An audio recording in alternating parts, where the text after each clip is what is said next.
Fala galerinha, tudo bem com vocês? Aqui é o professor Bruno de Química. Primeiramente venho dizer que estou com muita saudade de vocês, dizer que eu tenho certeza que logo logo tudo isso vai passar, a gente vai poder estar junto na sala de aula novamente. Nessas últimas 3 semanas aí de atividades online, eu mandei alguns links para vocês, né, de alguns vídeos da internet, mandei as listas de exercícios, mandei também as resoluções, espero que todos tenham feito, né? E nessa quarta semana, eu achei legal a gente fazer algo diferente. Eu separei os conteúdos de cinética química e de equilíbrio químico, que foi o que a gente viu nessas 3 semanas passadas aí, e resolvi fazer uma revisão geral. O professor, você vai resolver exercício? Não. A gente vai ver a teoria geral de tudo que foi falado nessas últimas 3 semanas, os links que o professor mandou para vocês. A resolução de exercício vai ficar nas nossas lives, nas nossas aulas online, tá? Online em tempo instantâneo, tá? Então aí a gente resolve esses exercícios, o professor tira todas as dúvidas de vocês. Mas nesses 2 vídeos seguintes que eu vou mandar para vocês agora, de cinética química e de equilíbrio químico, a gente vai ver essa parte da teoria aí e eu acredito que vai ajudar muito vocês, principalmente aqueles que deixaram passar alguma coisa despercebido, que quando for resolver algum exercício não conseguiu. Talvez agora ajude vocês a aprender um pouco mais aí sobre cinética química, beleza? Então vamos lá. Primeira coisa, na física cinética, né, o que a gente pensa? É uma parte da mecânica lá, né, que a gente estuda a velocidade, certo? O deslocamento, o tempo, né, em que ocorre esse deslocamento e, consequentemente, a velocidade. Pode ser a velocidade de uma pessoa correndo ou andando, pode ser a velocidade de um carro e assim por diante, né? Na física é isso. Na química não é muito diferente, mas como a química a gente trabalha com algumas reações, né? É toda voltada para essa parte de reações, de transformação da matéria, a gente precisa encaixar a velocidade nessa área. Então vamos lá. Na cinética química, a gente estuda a velocidade das reações, tá? Sabemos que tem reações que demoram anos e anos para acontecer e sabemos que tem reações que acontecem em milésimo de segundo ou em certo intervalo de tempo bem curto, tá? Então vamos lá. Primeiro, 2 exemplos que o professor trouxe para vocês aqui. É uma reação de combustão, né? Todos sabem que é uma reação muito rápida, né? É uma reação que requer uma energia, certo? Mas que ocorre de maneira rápida, certo? E a outra, de uma maneira mais lenta, é a formação do petróleo, né? Demoram anos e anos para acontecer essa formação do petróleo. Então são duas reações, duas vertentes bem diferentes aí, né? Intervalos de tempos bem diferentes, mas que é uma maneira da gente começar a pensar o que é uma reação química, tá? E uma reação química e a velocidade dessa reação. Então a parte da cinética é exatamente isso. A gente vai começar a entender o porquê que uma reação de combustão acontece rapidamente e por que uma reação da formação do petróleo ocorre de uma maneira mais lenta. Tá? Então a gente consegue, com a cinética química, entender um pouco isso daí. Tá? Beleza? Então vamos dar sequência aí. Nosso terceiro slide aqui, o que a gente traz? A cinética química, como eu já disse, é a área que estuda a velocidade das reações e os fatores que influenciam essas velocidades. Então vamos lá, alguns fatores bem importantes que a gente vai ver um por um, mas que eu já vou de antemão colocando para vocês aqui. A concentração dos reagentes, esse é um fator muito importante, né? Ou seja, a quantidade de reagente que eu tenho, a quantidade de, de moléculas que eu vou ter envolvidas na minha reação ali. Então, toda vez que a gente for falar de concentração dos reagentes, a gente pode lembrar de cinética química, porque a cinética química é diretamente influenciada por essa concentração, tá? A gente vai ver ela também. A segunda é a superfície de contato, tá? A gente vai ver também um exemplo sobre superfície de contato. Por que que a madeira, né, uma tora de madeira, ela demora um pouco mais para queimar, e a palha, né, que é aquela parte da madeira mais cortadinha, mais picotada, ela queima mais rapidamente. Então a gente vai conseguir ver isso daí. A temperatura.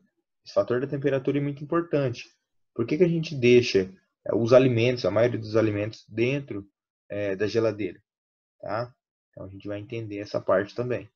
E os catalisadores barra inibidores, né? Um é o contrário do outro. Catalisador é uma coisa que acelera a reação, e inibidores é uma coisa que diminui a velocidade da reação. Então a gente vai entender também. Beleza? Vamos dar sequência? Galera, só lembrando que vocês vão estar vendo esse vídeo, bem provável que a gente já teve a live, certo? Né, online lá. Mas na próxima semana, se vocês tiverem dúvida, pode perguntar para mim. O professor também está disponível pelo chat, na plataforma Schools, né? Pode mandar lá. Poucas pessoas estão me mandando. Do segundo ano não teve ninguém até agora que me mandou alguma pergunta lá. Então pode me mandar, tá? Eu sei que as dúvidas vão surgir. Quando o professor está em sala de aula é muito mais fácil tirar essas dúvidas, né? Mas manda lá, tenta escrever de maneira sucinta qual é a sua dúvida lá, que o professor vai tentar ajudá-lo, tá? Sem medo de ser feliz. Vamos lá. Condições para que ocorra uma reação. Então isso é importante. É uma soma de fatores, né, que vai influenciar para que ocorra uma reação química. Então vamos lá. A primeira coisa é a natureza dos reagentes, certo? O que é a natureza dos reagentes? A característica dele, né? Tem reagente que eu posso colocar com outro tipo de reagente e que não vai conseguir, não vai ter nenhuma reação. Então tem que ter a natureza do reagente, é o principal fator aí, tanto que é o primeiro, tá? Para que ocorra uma reação química, eu tenho que estar ligado a essa natureza dos reagentes, se eles estarão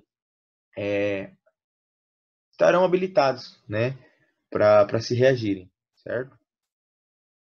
Segundo, colisão entre as moléculas. Essa parte é muito importante, a gente vai ter um tópico ali para frente que vai falar só desse tipo de colisão, né? É uma área da físico-química muito importante, a gente vai ver. Então, a colisão entre as moléculas é exatamente ligada a essa parte de cinética, né? Porque é velocidade, cinética, colisão, energia, tá tudo ligado, tá? Orientação favorável, tá? Então, orientação favorável também está ligada a essa parte de cinética química, como que esses reagentes estão se chocando, tá? Isso é importantíssimo. Essas moléculas, vamos dizer assim, mais fácil, né? Dentro de um reagente eu tenho várias moléculas, certo? Então, como essas moléculas estão se chocando umas com as outras, para que eu consiga começar o quê? Fornecer energia, certo? Depois que eu fornecer essa energia vai fazer com que ocorra uma reação química. Então, são esses 4 fatores aí bem importantes. Primeiro, a natureza dos reagentes, eu tenho que saber o que estou colocando ali. Esses reagentes vai ter suas moléculas, certo? E essas moléculas vão se colidir, certo?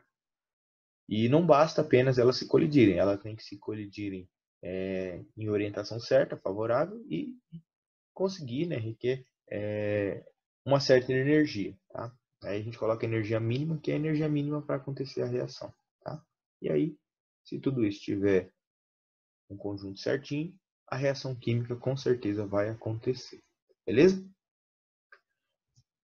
Sequência. Então vamos lá. Primeira parte, teoria da colisão, das colisões, certo? Ela se baseia no modelo da cinética química dos gases, tá? Então a gente está trabalhando com gases aí, moléculas gasosas, e é um fenômeno probabilístico. Como assim, professor, probabilístico? A gente não consegue saber se vai ou não acontecer aquela reação, certo? A gente só consegue ver depois de pronto, né? Ah, como que eu consigo identificar que houve uma reação química? Ah, mudança de coloração, né? Liberação de gases, certo? Então, se a gente conseguir detectar um desses fenômenos aí, com certeza está acontecendo uma reação química. Aí, por trás dessa reação química, a gente tem que entender o que está acontecendo cineticamente. Então, vamos lá. Primeira coisa, os reagentes vão se encontrar, né? Se eu tenho um reagente A, imagina aí, vamos colocar no caderno de vocês. Se eu tenho um reagente A mais um reagente B, eles vão formar alguma coisa C mais D, por exemplo, né? Então, esse reagente A, para acontecer essa reação química, tem que se encontrar com o reagente B. Se ficar somente o A separado de B, consequentemente, a gente sabe que não vai ocorrer uma reação química, certo? Esse é o primeiro caso aí. O segundo, o encontro das duas moléculas corresponde a uma colisão, né? Como o professor já disse no slide passado aí. Se essas duas moléculas se encontrarem, é uma colisão que está acontecendo, beleza? Terceiro, as moléculas podem, dependendo da energia, colidir e se separar, certo? Ou colidir, romper as ligações e formar as novas ligações. Como assim? Vamos lá. Mesma coisa. Pega as moléculas de A, né? Se eu tenho duas moléculas no A, por exemplo, e duas moléculas no B, eu posso fazer o quê? O A está junto com A, se ligando com A, e vai colidir com o B, que está se ligando com B. Automaticamente eu posso fazer o quê? Com que essas duas moléculas de A, ao se chocarem com B, se rompam, né? E aí eu posso ter A separado de A e B separado de B, né? E aí pode vir esse terceiro caso, esse segundo caso, que é o quê? Quando elas se colidem e se rompem, elas podem formar novas ligações. Mais para frente tem um desenho que vai ficar mais fácil de vocês entenderem. E aí, quando elas formam novas ligações, eu posso estar formando AB e AB, certo? Duas moléculas AB. Beleza? Então é isso que a gente precisa entender aí. Quarto caso, a frequência com que essas moléculas se colidem. Tá? Aí está diretamente ligada à cinética, certo? Quanto maior a frequência que essas moléculas vão se colidir, maior a energia que está envolvida ali, maior a energia cinética que está envolvida naquela reação. Ou seja, mais fácil eu vou conseguir formar os meus produtos, beleza? E quinto, fração das colisões que apresentam uma energia mínima. Então, após elas se colidir, né, eu tenho que ter uma quantidade de moléculas aí que vão produzir uma energia. Essa energia vai fazer com que os meus produtos sejam formados, tá? E aí, mais para frente, a gente vai ver os gráficos que falam daquilo que a gente já viu lá atrás, quando a gente estava falando de termoquímica, que era o quê? Exotérmica ou endotérmica, né? Libera calor ou absorve calor? Então, está diretamente ligado a essa energia aí, tá? Então, vamos lá. Segundo caso é a orientação favorável. Agora vai ficar um pouco mais fácil de vocês entenderem o que o professor quis falar de A e B lá, tá? Então, vamos lá. Para que uma reação aconteça, é necessário que as moléculas dos reagentes colidem com a orientação correta. Então, vamos lá, ó. Imagino que nesse primeiro aqui, ó, vou usar o mouse aqui para ficar mais fácil. Imagino que esse vermelhinho aqui, essas duas moléculas vermelhas, certo? Seja o A que o professor falou, o reagente A. E essas duas moléculas verdes aqui, sejam o B que o professor falou. Então, o que está acontecendo? O A está indo em contato com o B, certo? Tá vendo? O A aqui está indo em contato com o B. Então, o que está acontecendo? Só que dessa maneira que ela está indo aqui, ó, vocês concordam comigo que o A está indo com uma orientação bem diferente? Ó, ela está indo assim, certo? Ou seja, uma atrás da outra. O que vai acontecer? Ela vai vir, vai se chocar com o B, mas não vai ser uma colisão efetiva, né? Pode ser até que a energia fornecida ali seja suficiente, mas a colisão não é efetiva. Então, se a colisão não é efetiva, automaticamente não vai ocorrer a reação química. Esse segundo caso, ó, agora ficou mais difícil ainda, né? Porque tanto o A como o B, como o meu reagente A como o meu reagente B, eles estão em uma posição, uma orientação, os dois estão em orientações não favoráveis, ou seja, mesmo que ocorra o choque aqui, eu não vou conseguir fazer com que ele se forme, né? Então, a colisão novamente não é efetiva, automaticamente não ocorre a reação. Agora, esse terceiro caso fica bem interessante para a gente entender. Vamos lá. Ó, eu tenho o A em orientação correta, vamos dizer assim, né? E o B também na mesma orientação dele, certo? Só que a geometria das moléculas são favoráveis nesse caso. Por quê? Consequentemente, eu consigo imaginar que esse Azinho aqui de cima consegue se ligar com esse Bzinho aqui de cima. E esse Azinho aqui de baixo consegue se ligar com esse Bzinho aqui de baixo. Ou seja, eu vou conseguir formar dois produtos iguais, mas com uma colisão efetiva, certo? Se eu conseguir ter uma colisão efetiva, automaticamente eu vou ter uma reação química, certo? Então, ó, fica bem interessante. Depois vocês param aí o vídeo, analisam o que está acontecendo. Ó, vocês conseguem imaginar os três casos aqui? Por que só nesse último eu tenho a formação dos meus produtos, ou seja, eu tenho uma reação química? Imaginam aí, tá? Voltando aqui, ó, para ficar mais fácil, o que acontece? Eles têm que colidir, eles têm que se romper, né? As ligações entre si e formar novas ligações. Isso seria uma orientação favorável. Então, nesse terceiro caso, o que eu tenho? Eu tenho primeiro o rompimento de A e o rompimento de BB, né? E aí eu tenho a formação de AB aqui em cima e a formação de AB aqui embaixo. Então, é exatamente o que ele fala aqui nesse segundo tópico aqui, tá beleza? Agora a gente vai falar um pouco sobre a energia, tá? Eu já venho falando de energia para vocês, mas agora a gente vai entrar no tópico mesmo de energia. Então vamos lá. Lembrando que tem que ter a questão, primeira coisa, da natureza dos reagentes, né? Depois eu tenho que ter a questão do choque, né? Da orientação e do choque deles, envolvendo ali aquela parte do movimento das moléculas. E por último, esse movimento, esse choque, tem que gerar uma certa energia, tá? E aí quem começou a falar de energia foi um cara importante na história da química, né? Vocês no primeiro ano já ouviram falar esse nome quando a gente estava estudando aquela parte de ácido e base, né? Que é o Arrhenius, tá? É um químico sueco muito importante na história da ciência. Então vamos lá. No modelo da colisão, certo? A energia na colisão provém da energia cinética das moléculas. Então toda essa energia vem do movimento das moléculas. Isso está bem tranquilo para vocês, né? Só que agora a gente tem que pensar numa coisa. Quando a gente fala do movimento das moléculas, a gente tem 4 coisas que acontecem com essas moléculas, vamos dizer assim, certo? Pode ser uma molécula de 2 átomos, de 3 átomos, de 4 átomos, enfim.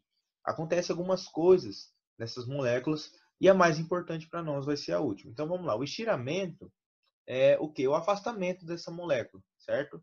O afastamento e o encurtamento, né? Como se fosse um elástico, vamos dizer assim. A flexão é uma vibração, tá? A molécula tem esse, quando a gente está colocando algum tipo de energia ali, ela pode até vibrar, tá? E a torção, que é o mais próximo do que a gente está querendo saber, que é o rompimento. Então, o que a gente precisa saber aí é o rompimento, o que é. Naquele slide passado lá, eu falei que primeiro ela tinha que se colidir, né? E depois ela tinha que se romper, né? Para depois vir o quarto caso, que é, ou o terceiro caso, que é a formação. Então vamos lá. Esse rompimento está diretamente ligado à energia envolvida no choque das moléculas. Então, se eu coloco uma energia pequena, vamos dizer assim, né? Pode ser que algumas moléculas se rompam, pode ser que outras moléculas não se rompem, né? Então, essa energia, ela varia de molécula para molécula, certo? Mas ela está diretamente ligada com o choque que essa molécula está recebendo, tá? Então, por exemplo, se eu quero separar, romper, vamos dizer assim, uma molécula de H2, dois hidrogênios se ligando, eu tenho que colocar uma certa quantidade de energia ali. Se eu quero romper uma molécula de Cl2, por exemplo, dois cloros se ligando, eu tenho que colocar outra quantidade de energia ali, né? Eu falo eu colocar, não, mas é a coisa da natureza, né? Vamos dizer assim, dependendo do choque que ocorreu naquela fração de segundos ou milésimo de segundo em que houve o choque entre as moléculas, tá? Beleza? Então vamos lá. Para que ocorra, né, a reação química, as moléculas devem apresentar uma energia cinética superior, tá? Ou igual ao mínimo necessário, né, o certo mínimo, e essa energia mínima é denominada energia de ativação. Agora a gente entra num tópico bem importante, tá? Que é a questão da energia de ativação. Então vamos lá. Energia de ativação e os gráficos. Eu trouxe 2 gráficos para vocês aqui, que vocês já viram, eu mostrei para vocês no começo do ano, quando a gente estava estudando aquela parte de termoquímica. O primeiro gráfico se diz respeito a uma reação endotérmica. E aí eu quero que vocês parem e pensem. Reação endotérmica libera ou absorve calor? Quem pensou absorve, acertou. Quem pensou libera, errou, tá? Uma reação endotérmica, ou seja, o meu reagente, a minha energia do reagente, ela é sempre menor que a energia do meu produto, ou seja, meu produto tem energia maior. Então, para formar esse produto, para a reação acontecer, ela tem que absorver energia, tá? Já a minha reação exotérmica é o contrário, é exatamente o contrário. A minha energia dos meus reagentes é maior que a energia dos meus produtos. Pensa numa ladeira, né? Então, ela libera calor. Lembra que o professor sempre usa um macete do ex. Lembra? Os meninos e as meninas aí, o que fazem com o ex ou com a ex? Quando você não quer mais, você libera, né? Então, ela é exotérmica. Ex, libera, tá? Libera calor. Belezinha? Tranquilo? E aí a gente volta a falar da energia de ativação. Por quê? A energia de ativação a gente tem até uma maneira de calcular, que é o quê? A energia do complexo ativado menos a energia dos reagentes. Então, vamos entender o que é esse complexo ativado. Nos dois gráficos, vocês viram que tem uma palavrinha aqui, ou a frasezinha complexo ativado. O que é? Se vocês pararem para observar, eles são em comum entre os dois gráficos, ou seja, é o E2 e o E2, certo? É exatamente, o complexo ativado é exatamente aquele ponto em que a minha energia é a maior de todas, tá? Ou seja, é o pico da energia. É exatamente onde eu tenho a minha maior energia, tá? E o que é importante a gente saber desse complexo ativado? É exatamente o momento em que eu deixo os meus reagentes de lado, ou seja, os meus reagentes já reagiram, né? Estão reagindo, e eu estou começando a formar os meus produtos, tá? Então, a partir do complexo ativado, eu já tenho a formação de produtos, tá? Exatamente esse processo aí. E a minha energia de ativação é a energia do complexo ativado menos a energia do reagente. Então vamos lá, ó. A energia do complexo ativado é aqui, certo? Beleza? E a energia dos meus reagentes está aqui, certo? Nessa tracejada aqui vermelha. Então, se minha energia de ativação é essa menos essa, então é exatamente todo esse B aqui, certo? Então, o que a gente pode pensar graficamente? A energia de ativação é o pico da minha energia, ou seja, aquela energia é o ponto de maior energia, subtraído ou a diferença da minha energia dos reagentes, ou seja, de onde eu tenho meus reagentes ali. Então, para a gente parar para pensar aqui, a energia de ativação na endotérmica, nesse caso aqui, está sendo maior, né, que a energia de ativação, nesse caso aqui, eu falei exotérmica? Não, na endotérmica aqui está sendo maior que a energia na exotérmica aqui, tá? Então, olha lá, o meu complexo ativado está aqui em cima e o meu reagente está aqui. Essa energia de ativação, esse Bzinho aqui, é menor que esse B aqui da minha endotérmica, tá? Beleza? Isso é energia de ativação. Então, o que é importante a gente saber? Voltando aqui. Para acontecer esse rompimento da ligação, eu tenho que alcançar essa diferença aqui. Ou seja, eu tenho que sair daqui do meu reagente e chegar até o meu complexo ativado.